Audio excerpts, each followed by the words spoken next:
one of the things that we did in the wintertime was we did the Winter Transformation Challenge, which is very similar to all the other transformation challenges that we've done.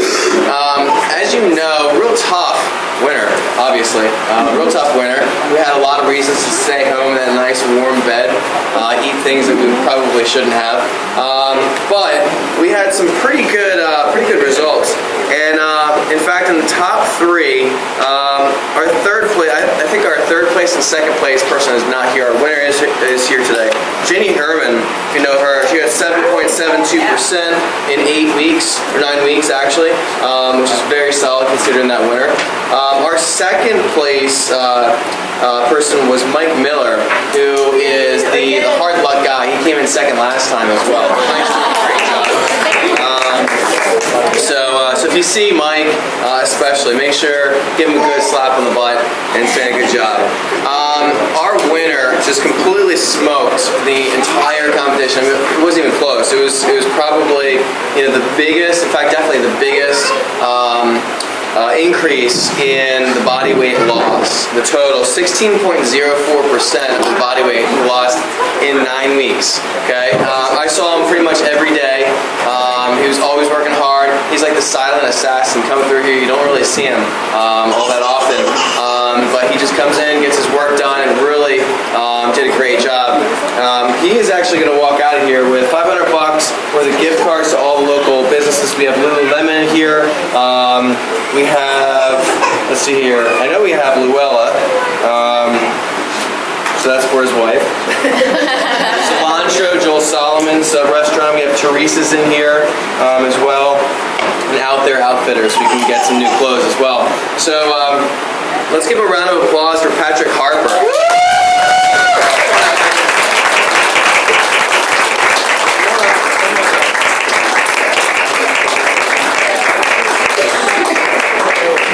Outstanding job. Thank you. Got it. I asked for the lower one. Great job. And a 16.04. Patrick, is it okay if I just say what the weight loss was in pounds? 38 pounds. Over 38 pounds in 9 weeks. Very solid. So actually, I'm not going to be doing this nutrition seminar. He's going to do it. But I can't think of a better way to kick this off than with a story like that. I mean, that's what it's all about. 16.04 is actually the most that anybody's ever lost in a 9-week period. So that actually leads me to probably the first thing that I want to talk about, which is question for you. So let's just say your body is one of these two vehicles. You can either be the dump truck, or I'm sorry, the garbage truck. A lot of junk in the trunk. Slow, plodding, you know, you can be big like that. Or you can be a pretty sleek and sexy sports car like a Ferrari. Which one of these would you rather be? Go ahead. You want to be the Ferrari, right? Alright, sounds good. So, actually, you know what? Let me ask a question. Does anybody in here have a sports car? Nice sports car. Go ahead. Just I know somebody in here has a good sports car. There we go. So, in terms of fuel, pick one of these. Which one does it take? 93. 93. Why is that? Highest octane. Highest octane. So, what it requires is the best fuel for the best performance, right? I'm gonna test drive that car afterwards. Anybody remember this movie? Yes. I'm going to show your age. So actually in this scene, Doc comes back, and he's from the future. It was 2015. That was the future back then. Remember the scene? He takes the banana peel, the beer can, all that, sticks it right into his DeLorean, which was the space car. As far as I know, that actually does not exist. So you actually can't put garbage into a car and turn it into a race car or a spaceship. So the whole idea of all this is that the first thing you want to do when you kick it off, when you start thinking about nutrition and food, is you have to think about the fuel that's going into your body. Okay? If you think of food as fuel, rather than just something that you derive pleasure from every day. In fact, I'm a fat kid at heart. I love eating food, donuts, and real nasty stuff. I love it, pizza. But I don't like the way that it makes me feel. And I'm sure you're probably pretty similar to me in that regard. So the first thing you want to do is think about your body as that Ferrari. If you wanted to look like that Ferrari, if you wanted to perform like that Ferrari, you have to put high octane fuel in. And that starts with every single meal. By the way, how are the pancakes? Good. Good? You can lie to me too. So cool.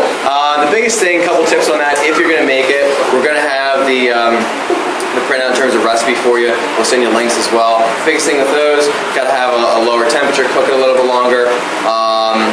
And what else? It tends to be a little bit on the dry side, just because there's no wheat flour, especially refined wheat flour in there. So you're going to have to add probably some blueberries or some other berries to really kick it up. All right, so let's talk evolution of nutrition. So we didn't really think much of a society of food until we started getting pretty fat. That really went on the upcrease, or the uptick right around the 1950s after World War II. We started really looking at that. People were gaining weight, starting to get heart disease at a higher incidence. So we looked at a couple studies. They were not very well done, but they indicated that a high-fat diet was something that's going to put on weight. So the government came out and said, look, high carb, low fat, great diet, let's do it. 10, 20 years later, everybody's getting fatter still. So why? A guy named Robert Atkins comes out and he says, look, it's not the fat, it's the body's response to sugar and carbohydrates. It's the insulin response. That's what is really going on here. That was a real pivotal moment. There were other people before him who thought the same thing. They had their voices, but he was the most famous. 80s and 90s, we had more moderate approaches. We had Zone, Protein Power, South Beach, all those types of moderate carb approaches that weren't high carb, they weren't ketogenic diets, but they were more moderate approaches. Now, the last 5 to 10 years, everybody knows paleo, primal, that's the thing. Okay, they're also known as ancestral diets, basically the type of food that people were eating before the Agrarian period. Okay, so ancestral diets, paleo and primal, basically focus on eating anything that prehistoric man was eating. Okay, the hunter-gatherer types. The key difference to all the others, it's actually not that different from Zone, from South Beach, in a lot of ways. The grains are out. Okay, not just gluten, just grains in general. They aren't no-carb diets. If you put the whole thing together, you break it out on the macronutrients, they actually come out to be somewhere between 20%, 30%, could be 15%, but somewhere in that range. So you're actually not going into ketosis, which was a very big part of Atkins and ketogenic diets. So when somebody says, oh, you're doing paleo or primal, they think you're going no-carb. You're not. You never enter ketosis. The other thing, I think, a lot of leading voices in that whole movement, there's a lot of them. And research is still fairly young. We're still taking a better look at what's going on in the body when you're eating grains, and especially higher glycemic grains. Anybody will tell you that's a big voice in the movement that paleo, primal, ancestral diets, it's all just a starting point. It's not something that you get dogmatic about. You don't say, oh, is this paleo, is that paleo, I shouldn't eat this, you shouldn't eat that. It's basically just a starting point. You might be able to handle something that somebody else can't, such as dairy. Okay, dairy's a big thing. Legumes is another one. Lentils. So you might be able to handle those things, some other people might not be. Just because prehistoric man didn't have access to those foods, to dairy possibly, doesn't mean you can't still eat it, okay? Alright, so the basic focus of this, and it's a big movement, it's been going on before the whole paleo and primal thing came out, just focusing on eating whole, minimally processed foods. It's a real common sense approach, okay? Dairy and legumes and lentils, they're on a case-by-case basis. It really depends on how you treat it. What I would definitely recommend if you're going to be doing this 30-day grain-free challenge, just start with the grains. Don't try and eliminate dairy at the same time, eliminate all these other things. Grains, refined sugars, most of the processing that goes along with the foods, focus on that. Focus on eating real food as opposed to eating processed foods, even if it's organic. Alright, so the first thing, one of the biggest things we need to talk about, blood sugar levels. So again, this comes back to Atkins' body's response to digestion and dealing with all of the calories that have to be digested. So the blood sugar levels regulate two primary hormones: insulin, glucagon. Okay, insulin is a storage hormone. So you eat a meal, say you eat regular pancakes, you eat 400 calories of regular pancakes, maybe 40, 50 grams of carbohydrates in that. Carbohydrates are readily accessible. They're easily assimilated, break down very easily to use as fuel. If you're not using it immediately, that has to go someplace. That can go to your liver, get stored as glycogen, or there's no place for it to go, it gets stored as fat. All right? Glucagon, on the other hand, is the opposing hormone, and it's a mobilizing hormone. So if your insulin levels are fairly low, then your glucagon levels are going to be fairly high. Why is this important? Body fat really can't be accessed as fuel unless insulin levels and blood sugar levels are consistently low. The other thing to know about insulin, and this is something that is sort of widespread in our society as a whole, especially Western society. Chronically high blood sugar levels, insulin levels, linked very well to obesity, type 2 diabetes, metabolic syndrome, high cholesterol, high triglycerides, a number of other low-level systemic inflammatory conditions. All right, so it's a really big part of where your focus should be. You can only have so much focus. That's where your focus needs to be. So how can we tell? Everybody should know or has heard of glycemic index, right? Everybody hear that? All right. So that was the first number that came out. Gave us a pretty decent indication of the quality of the carbohydrate in the food that was coming out, how quickly it was turned into blood sugar, and then your body's response to that. Anything on the low end, 0 to 55, middle, 56 to 69, high would be over 70. After that, what came out was glycemic load. Now, glycemic index is it's only telling us the quality of the food itself. Everything is measured across the board, 50 grams of carbohydrate. How does that raise your blood sugar levels? So an example of that, a carrot has a glycemic index of 92. Okay, corn, on the other hand, glycemic index of 55. By that previous chart, anything over 70 is high. So that's why you heard a lot of people saying, I can't eat carrots because of that. Well, if you put it in the context of what you're actually eating, it looks a little bit different. Glycemic load tells us how quickly that food gets turned into blood sugar in the context of portion sizing. Okay, so how much of it are you actually going to be eating? That's a really big point. One large carrot has a glycemic load of 1. Okay, 0 to 10 was your low scale. So you can eat carrots. It's okay. 1 cup of corn, on the other hand, glycemic load of 61, 60 times more than a carrot. If you're just looking at glycemic index, then it's really not the best indicator of how much effect that is going to cause on your blood sugar level. Glycemic load is going to be a better indication. Right, so that's another thing. We'll have printouts we can send out links to in terms of glycemic load, so you can see the common fruits and vegetables. So our magic fat loss equation is this. It's really simple. We keep moderate to low insulin levels all throughout the day. We add to that high energy demands. Okay, it could be high intensity workouts like we do here. Where you get the metabolic effect 16 to 24 hours after you get done. That's why we always tell people, work out every day, work out as often as possible. Rather than long workouts, work out short and do it every day. That will equal fat loss. Okay, so keep that in mind. So let's talk about macronutrients. Macros are carbohydrates, fat, protein. Carbohydrates, that's the big one. That's the one that's front and center. It's our most readily available fuel source. So when your body is looking for something to turn into energy, that's what it looks for immediately. The type and the amount is what's going to affect blood sugar levels. So generally speaking, if you're looking at a simple carbohydrate, a dense carbohydrate, or a refined carbohydrate, that's where you're going to find most of the higher glycemic loads. All right? Examples of that, simple. Half of a Snickers bar. Remember, anything over 20 on the glycemic load chart, it raises your blood sugar levels and your insulin levels, right? 23, so that would be pretty high. Actually, I have a Snickers bar right here.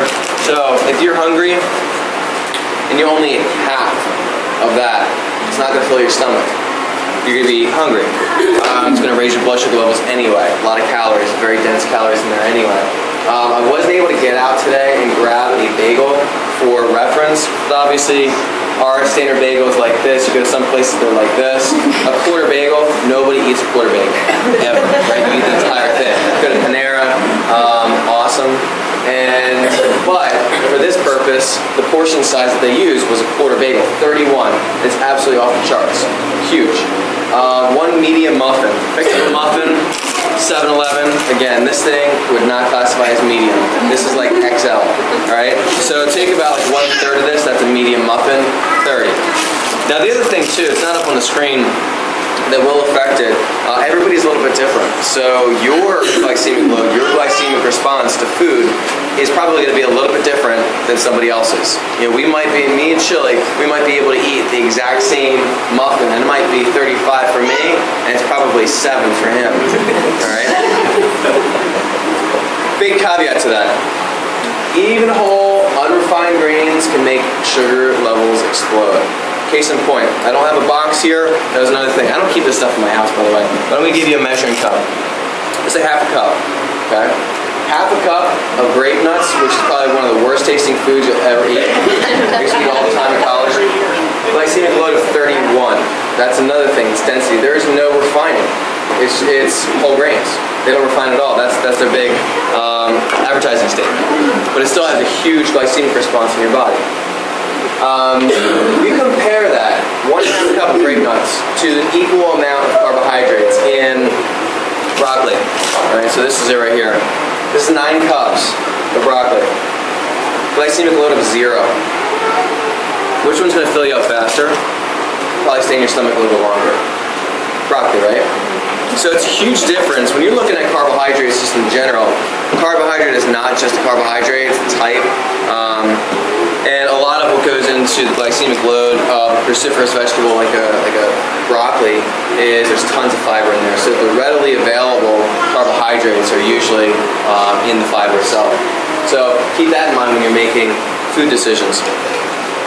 Generally, rule of thumb, more carbohydrates you fit into a smaller space, the higher glycemic load that carbohydrate will be. So keep that in mind. The lesson is eat a lot of carbohydrates that take up the most amount of space. Okay? So you want the most volume, the most bang for your buck. A couple things make you feel full. The stretch in your stomach. So if you keep your stomach full, you get the immediate response. Usually takes about 15 minutes to actually get back to your brain after your stomach is full. That's why people who cram food down their throats real fast, they're probably going to eat more calories in general because there's a little bit of delayed response on that. Leptin levels are another thing which we'll talk about real quick. That also tells you that your stomach is full, you don't have to eat anymore. So if you eat a lot of non-starchy vegetables, you're going to feel full. What about gluten and grains? So this is something that we're still learning about. The science is still relatively young, but there's a lot of really conclusive research out there. In fact, one of the things I was hoping to have for you, just didn't get it all printed off, but I can send it out to you as well. It's a really good summary of research in the National Institute of Health. It has 112 clinical citations, so you can actually go through, click through. I'll be honest, I didn't read every single one of them. There were a few, though, that I did read through just to see the abstracts. Pretty awesome stuff. So I'll send that out to you. It's about a 4 to 5 page summary, worthwhile to read through, especially if you're kind of the science type, you want to see some evidence, which is very important, obviously. There is a lot of mounting evidence that it's grains, not just gluten, but a lot of people are very sensitive to gluten. It's grains that have a causation to a lot of low-level inflammatory conditions.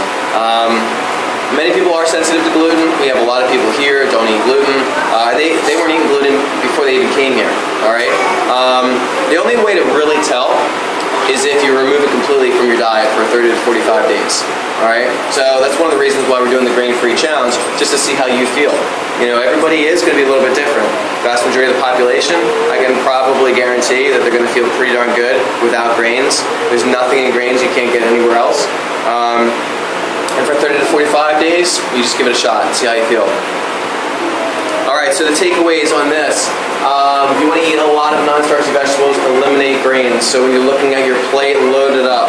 Don't try and portion size your vegetables, okay, non-starchy vegetables. big difference when you're talking about a white potato versus broccoli, all right? You want to choose whole fruit over fruit juice. Example of that, glycemic load of an orange, 7, very low. If all you do is take out all the natural fruit fiber from the whole fruit, you turn it into orange juice, glycemic load of 15. It's in the more moderate category, but it's double what it would be if it was just an orange. So choose fruit over whole fruit. Whole fruit over fruit juice. You also want to eat limited quantities of it. Don't go crazy. If you see, like, okay, grapes, a cup of grapes has a glycemic load of maybe 8 or 9. You don't want to eat the entire box or bag of grapes because the quantity factor comes in. You keep eating grapes all night long and your blood sugar levels are going to rise. You keep eating broccoli all night long, probably not going to rise. All right, so fruit is one of those areas. You want to keep it moderated, all right? The other thing too, on this side, the airy fruits. Strawberries, blueberries, raspberries, blackberries, cherries. Really great low glycemic load fruits. So they're fruits that you can actually eat a ton of. It really doesn't spike your blood sugar levels. Fats are the next macronutrient. They are the most calorically dense macronutrient, 9 calories to the gram. It's a secondary energy source after carbohydrates. Your body prefers to burn carbohydrates because it's the most readily available. It's very easy to digest, turn into blood sugar. Fats, not so much. But the great part about fats has absolutely no effect on blood sugar levels. So one of the things that was great about Atkins was that he could just come out and say, you can eat 3,000 or 4,000 calories a day of hamburger and bacon and whatever else that you want. You can just eat lard all day long and you won't gain weight. You'll lose weight, and it's true. Tons of studies done on that. Absolutely true. But if you combine high glycemic carbohydrates with fats, game over at that point, right? So you go out to Dunkin' Donuts, you get a box of glazed donuts, yum, great stuff. But that is absolutely going to put fat on. It's going to go right to your butt. The other thing that is great about fats, they deliver. A lot of people are very fat phobic. But one of the great things about fats, you really can't deliver A, D, E, and K, all your fat-soluble vitamins, without fats. So you need it in your diet. You can't be afraid of it. And it also helps everything taste better. We switched to whole milk probably about a year ago, and it's delicious. But it's a transition, If you've ever cooked before, and you don't cook with any oil, there's no fat in your meal, it doesn't taste as good as it would if you had a little bit of butter in there. So keep that in mind. The other thing about fats that's great about it, it slows the overall glycemic impact of the meal as a whole. So if you're combining your foods, your proteins, your carbohydrates, and your fats together, each individual part is going to have its own glycemic load. But if you combine them all together, the sum of the parts is going to be a little bit lower than all of the sum. Now, if you're going to have a Big Mac, it's going to be a little bit different story. Very refined carbohydrates, very high glycemic carbohydrates paired, a lot of saturated fats, not a good thing. So the yes fats, let's go over the yes fats. We have grass-fed butter and ghee. So it's grass-fed butter, Kerrygold. Straight over from Ireland. They just have their cows feeding on grass, which is what they should be doing. That's a great one. There's some other ones, Organic Valley. I will say that if you put regular butter and grass-fed butter side by side, nutritionally no difference, but if you spread that on anything, not bread, but if you spread that on anything, it tastes so much better. You can taste it. Same thing with grass-fed milk, actually. I don't know what it is. I don't think it's the omega-3 fatty acids that's doing it, but it's something else, but you can taste the difference. Grass-fed beef tallow. Okay, not too many people are really familiar with this, but it's literally the fat that comes off of a cow. Alright? It used to be a primary source of frying and cooking back before World War II. If you come from a really rural area, they might still use that. Grass-fed beef tallow, totally healthy. It's all saturated fat. Extra virgin olive oil, don't cook with it. Right? Olive oil has a burn temperature somewhere around 300 to 325. So if you're going to saute vegetables, you're going to be cooking meats with it. There's a pretty good chance you're going to be over 300 degrees. A pretty good chance you're going to burn it. If you burn it, all the benefits of extra virgin olive oil completely gone. Coconut oil, another good one. I think I have that up here. Pick this up at a lot of places. Generally speaking, it's a saturated fat.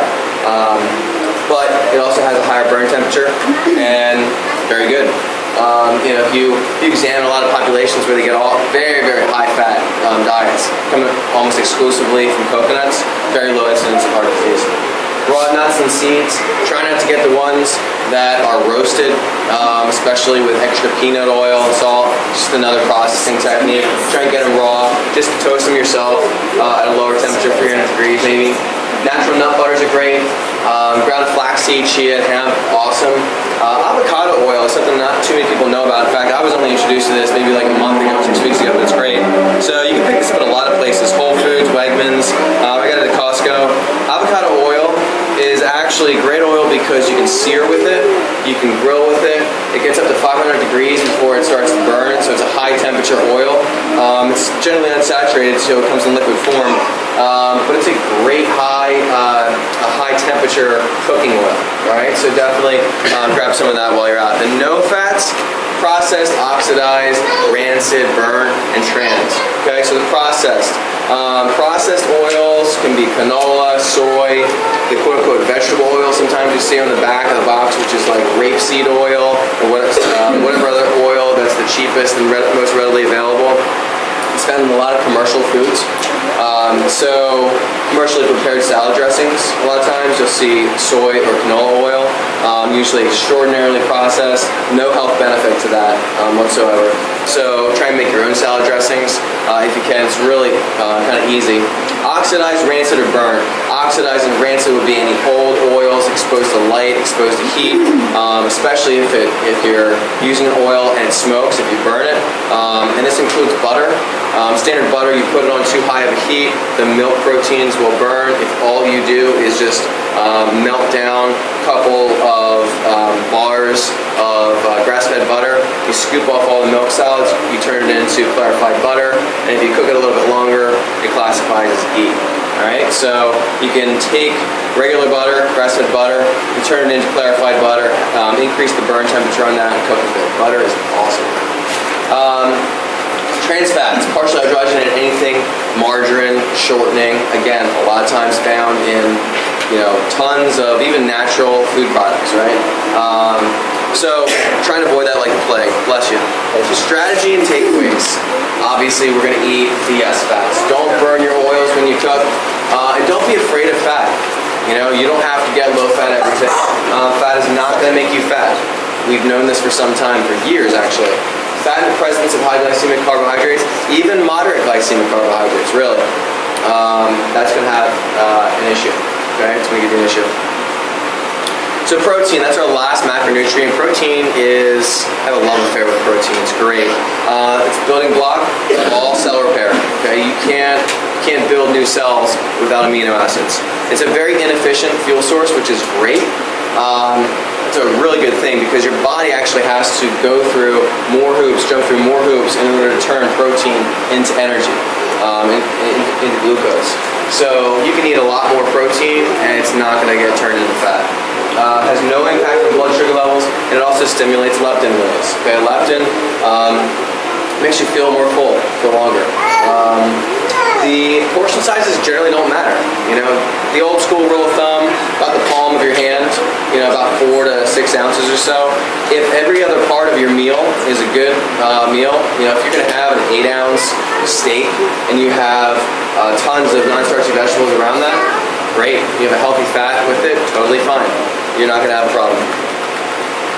So, takeaway on this one, protein does rock, so embrace your protein. Get as many different varieties as you possibly can. You want to try and choose grass-fed and pastured. In fact, Neil was here. I don't know if he's still here, but is he still here, maybe outside? He was dropping off. We had that whole Meadow Mountain Farm grass-fed beef share, and a lot of people were picking up their beef today. So we're anxious to see how that goes. We'll talk more about grass-fed in a minute. Beef, chicken, turkey, pork, game, eggs, and dairy. Beef especially is a real big thing, and you know, milk, butter, great thing to get grass-fed if you can. You also want to choose wild. A lot of farmed salmon. Guess what they eat? They eat corn. So a lot of the goodness that's in salmon comes out of the wild salmon. All right, right, so some tips, some tools and tricks, and some ideas. The first thing, there's two things that make up the 80. It's part of your 80-20. Number one, planning your meals. It's a really hard thing to do, but you want to try and do it anyway. Minimize variety. So variety is a very difficult thing on a daily basis. Everybody's really busy. You have no time to get anything done. It's really hard even to get your workouts in. Too many options are going to cause stress, so try and minimize that. Don't get a ton of options. A few options is great. 2 to 3 rotating options for breakfast is perfect. 4 to 6 for lunch. Top 10 rotations for dinners when you're at home. You're cooking for everybody. Try and get a top 10. If you need anything larger than that, go to top 15 or possibly even 20. Every time you get tired of something, just pull that out and put something else in the rotation. That way, when the top 10 or top 15 is set, all you have to do for the week when you're planning is, this is what we're having. Okay? You don't have to look up brand new recipes. Just find ones that work well for you and your family's taste. You want to save time with batch cooking. That's number 2. This falls on deaf ears a lot of times, but it really works. I used to be in the food business, and the thing is, efficiency is key. You're always going to be doing your shopping and prepping, but if you do it 3 to 6 days a week, that's going to be an issue. It's going to add more and more time, which makes it less likely that you're going to stick to something like this. If you go one day, I know it's aggressive, but if you go one day shopping, hour and a half, prepping, hour and a half, cooking and portioning 2 hours, cleaning up an hour, 6 hours, it's a huge time commitment on a Sunday for the rest of your week, but all your meals are taken care of. You can do it twice in a week, but the main thing is you want to try and embrace the leftovers, that whole strategy of making your food ahead of time, and taking it with you. Unless you have something really awesome near your work that you can eat on the side. The other big thing here, get Tupperware or recyclable containers. I don't have them out here, but I know, for instance, Mark, right, Webster on store, he'll order, cases of it. We always joke the carbon footprint is pretty high. Although it's recyclable, so it's up to you. Whatever your values are, if you wanna wash things, great. You wanna put them in the dishwasher, fine. If you want to hit the easy button, get recyclable containers and use them instead. Ideas for replacing grains, kind of the eat this, not that kind of approach. Cauliflower rice. So cauliflower, if you put cauliflower into a food processor, you pulse it a few times, get it down to the size of rice. You take that, you put a little bit of oil into a pan or a wok, you fry it up just a little bit to get a little bit crispy, a little bit cooked, take it back off, you make that as a base for your Mexican meals, your Indian meals, that kind of thing. Nobody's ever going to mistake it for rice, but it's a pretty good substitute. If you spice it up the right way, it'll be fine. Mashed cauliflower, the trick with mashed cauliflower, you have to press out as much of the liquid as possible. If you've ever tried it before and it's way too runny, that's what's going on. That's a great substitute for mashed potatoes. I fed it to my nephew like a month ago. We called it mashed potatoes. We actually got it past him. He's a very picky eater. So if you do it the right way, it's fine. Spaghetti squash. A lot of people already do this. Great substitute for spaghetti. A spiral slicer is an awesome tool. I'll send out that link as well. You can make zucchini kind of look like noodles. It's fun. Nobody's going to mistake it for pasta, but it's fun anyway. Grain-free bread. We have some of that if you guys want to try it out. This is, now admittedly, if you go buy this stuff in Whole Foods, it's down the street, it's expensive. It's $12 a loaf. You can make it at home too. Okay? So you can taste this. Bill, can you freeze, like if you wanted to do a batch of cauliflower rice, can you put it in the freezer? You can freeze it, but something happens to it, and there's so much water, the frost gets it, whatever water that's in there, it gets broken out as soon as it freezes. I've done it before, it's not that great. But maybe like the next day or the day after, it might be okay. No, Ezekiel bread is not. This is from Julian's Bakery. It's called Paleo Bread. There's no grain in it. So does Ezekiel bread have grain in it? Mm-hmm. Oh, it does? Mm-hmm. Okay. Yeah, but it's like the ancient grains, again, that might be something to experiment with. Go grain-free for 30 days, add that back in, see how you feel, see how you do. All right, troubleshooting this. So if you're eating clean, not really losing much body fat, you might be calorie sensitive. At that point, you might want to start taking a look at where your calories come from, how many calories there are.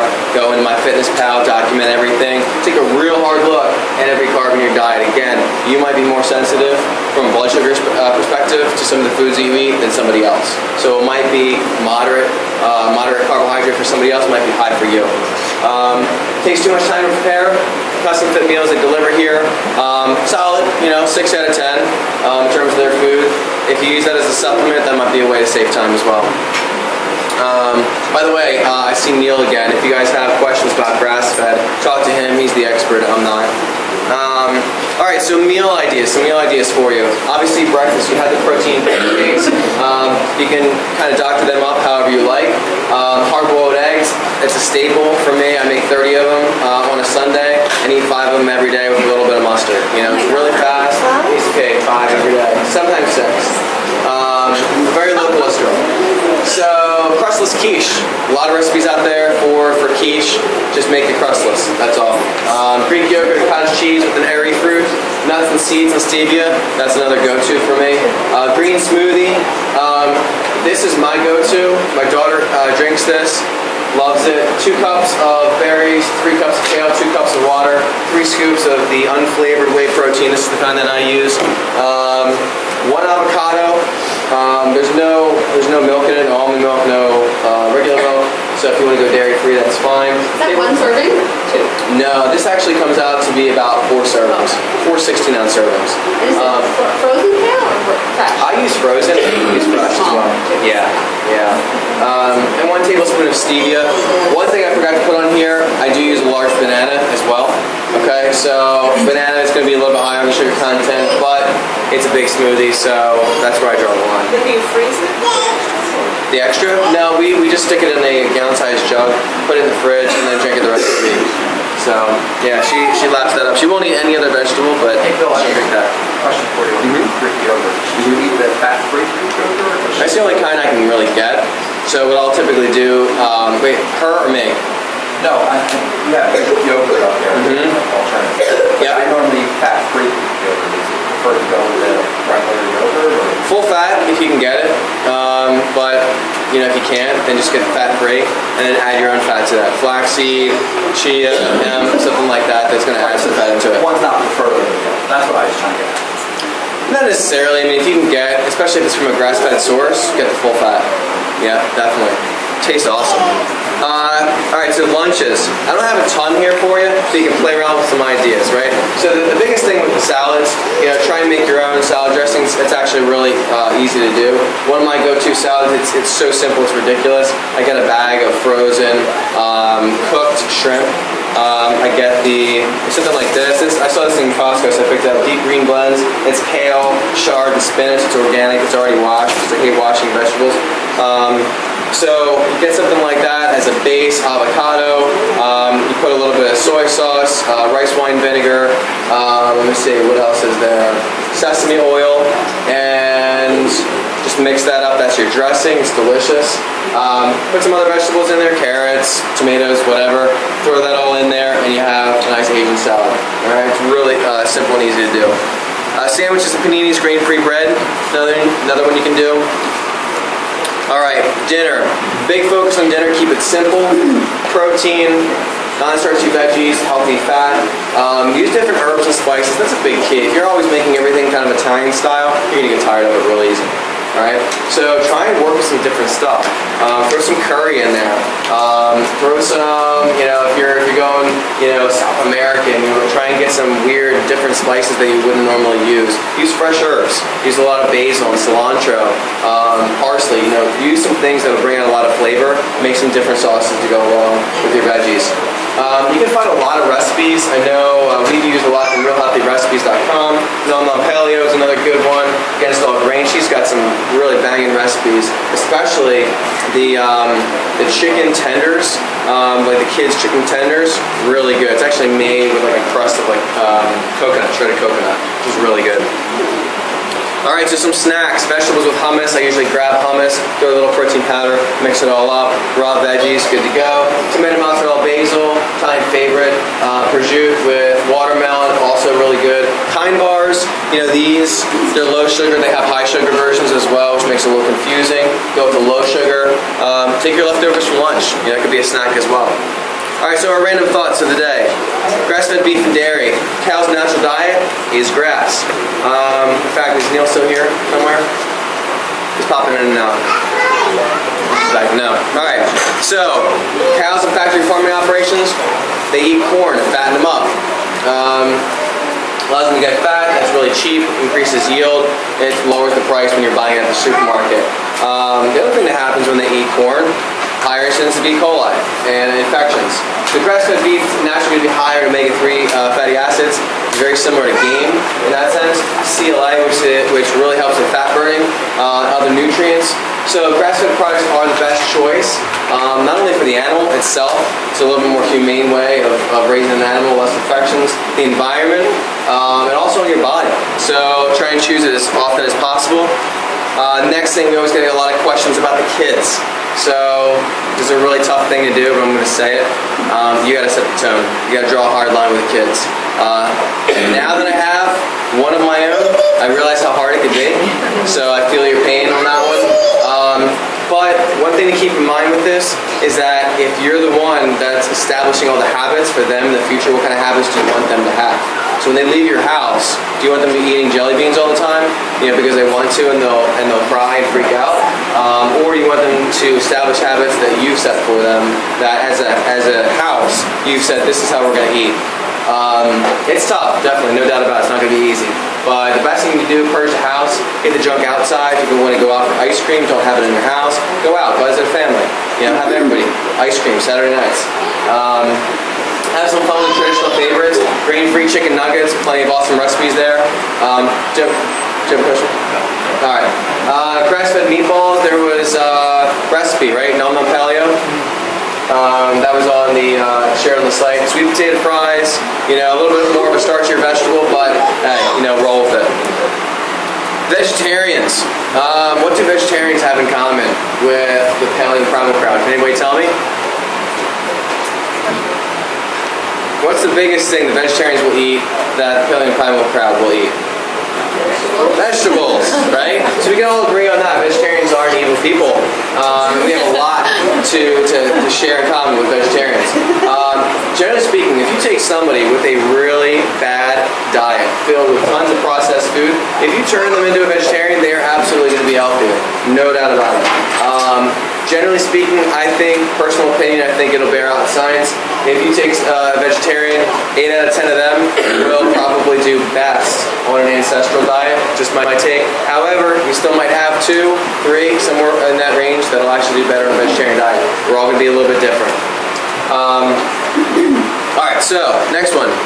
Sweeteners, aspartame, saccharin, Splenda. I think pretty much everybody's on the same page with that one, trying to avoid it if we can. Honey and agave, sparingly, high glycemic load on those. Coconut palm sugar is a product that just came out the last few years, became popular. Jury is out on that. It's not a total free-for-all.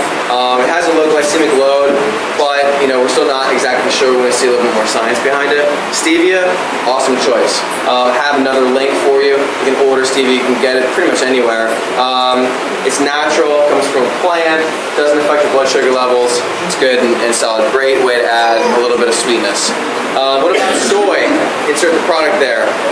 Generally not as a staple. Sometimes, again, it's a vegetarian thing. You add soy to everything. Try not to. Go for the most unprocessed stuff that you can. Edamame is a pretty decent example of that. Tofurkey, no.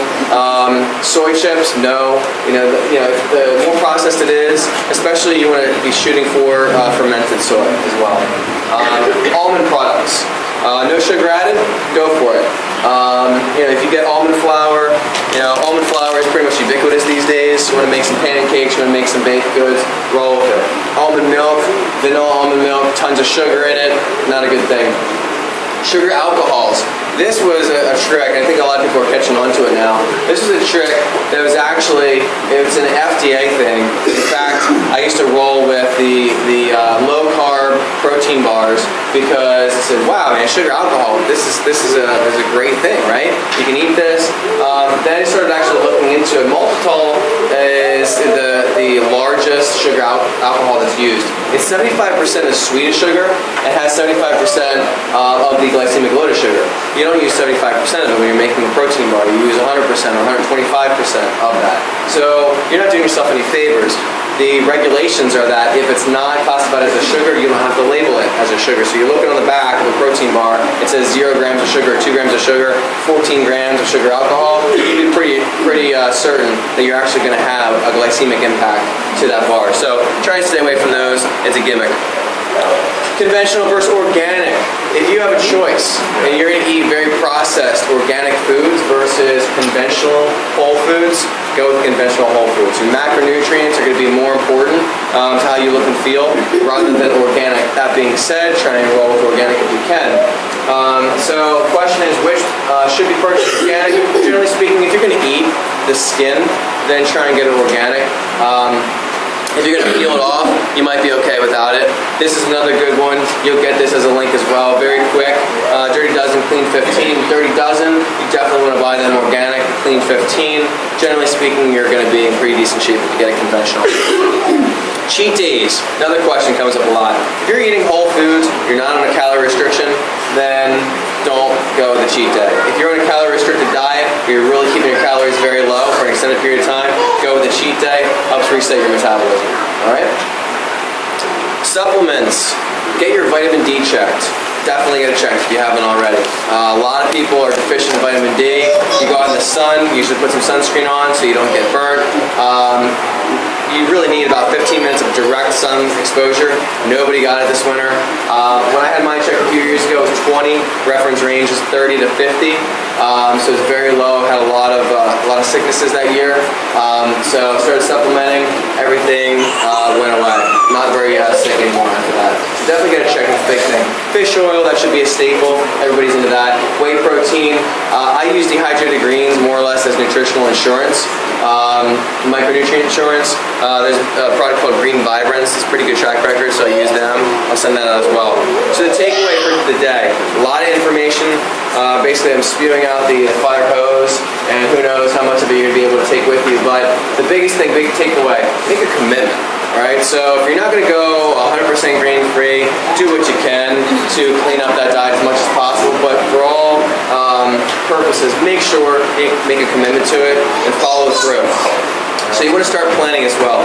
3 breakfasts, 6 lunches, 10 dinners, 2 snacks. Make sure you get that as part of your rotation. So start looking at those, like all recipes, look at the sites that I put up there, see what fits with you. If you like chicken fingers a lot, if your kids like chicken fingers, grab a chicken finger recipe off there. Grab your Tupperware and recyclable containers immediately. Try and get them ordered if you can. Purge all that evil from your house.